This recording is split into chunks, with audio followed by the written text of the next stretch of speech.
Hello friends, welcome to my channel Sushant Chess Wise, and today we are at the fourth topic of the lesson, the initiative. Through this lesson we are trying to understand that phase of the game where we try to convert our extra development, or we try to generate moves in such a way that opponent's moves or the replies are more or less forced. So that is what we call initiative. This is the position with black to play. White's last move has been Na4.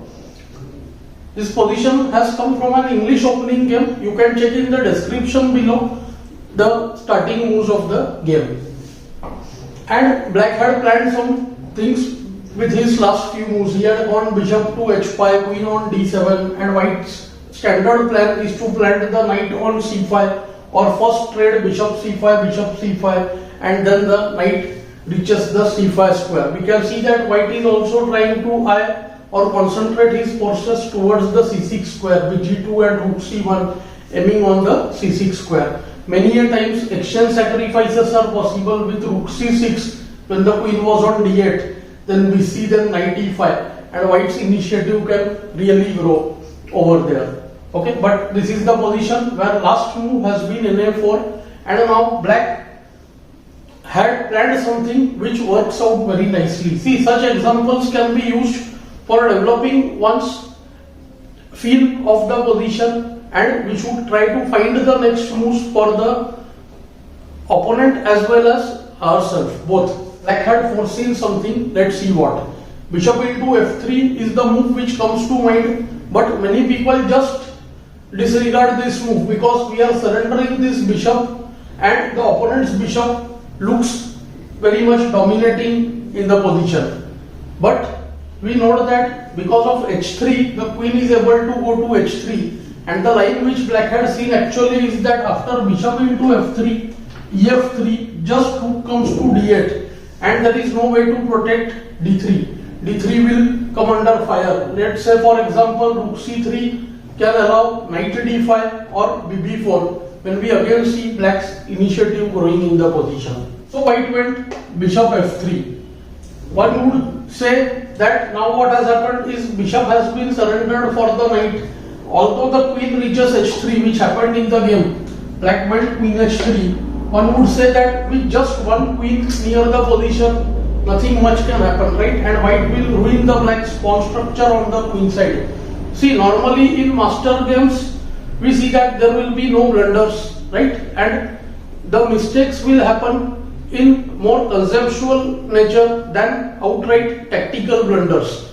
So here the game is going as a fight between two opposing forces. White is trying to prove that his queenside play is strong, and black is trying to show that he is able to make use of the weakened position of the white king. So that is how there is a struggle between two players. So bishop c6, bc, and rook c6.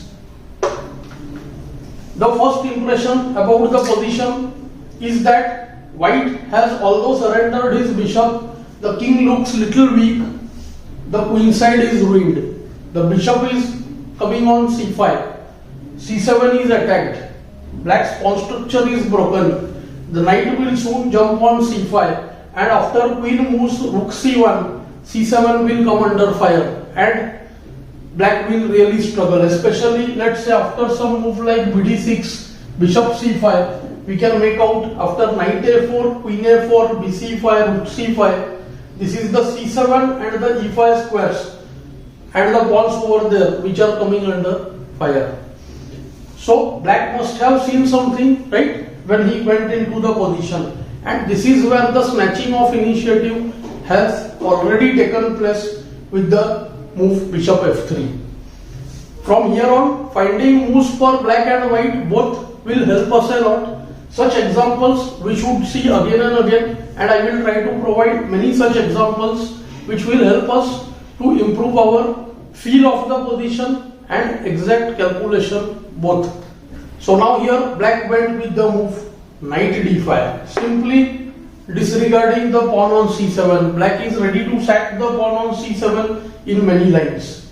Now the first problem is that knight d5 is temporarily supporting c7, right? So we cannot take, white cannot take c7. But the move knight d5 is not just a simple move to protect c7. It is a tool to take this knight towards the king side. And in what way? Let's look at some lines. First threat is knight e3, fe3, qg3 check, when of course black is winning. But what should black do after the move bishop c5? Black tries to go nf6 instantly, then rook takes f6 and the knight cannot reach the square g4. So black should first play bishop c5, and now after rook c5 the knight goes to the f6 square followed by knight g4, when black will win the game. Of course, white can try to sacrifice his rook. Maybe he can go knight c5 and after knight f6, rook f6, gf, when the black position is still winning. Now what has happened? It is white who will be compelled to defend. So white was forced to play the move queen e1, indirectly supporting g3, knight e3 fe, and g3 is protected this time. What should black do? What should be his main plan? Still we see bc5 and nc5 are in the air. Many lines, nc3 will be there to drive the knight from d5 square. What should black play? It's good if you found the best move here. The plan is f5.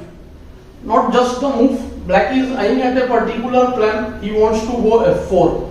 Once there is f4, we see that multiple patterns come out. Like after f4, gf, knight f4, threatening mate on g2, bf4, rook comes to f4, when rook g4 is instantly winning for black. After the immediate knight f6, there was f3, when we see g3 is still protected. Now the moves which come to mind, obvious moves. One is nc3, immediately challenging the knight and slowing down the move f4. There we can see one interesting line. After knight c3, there is knight f6.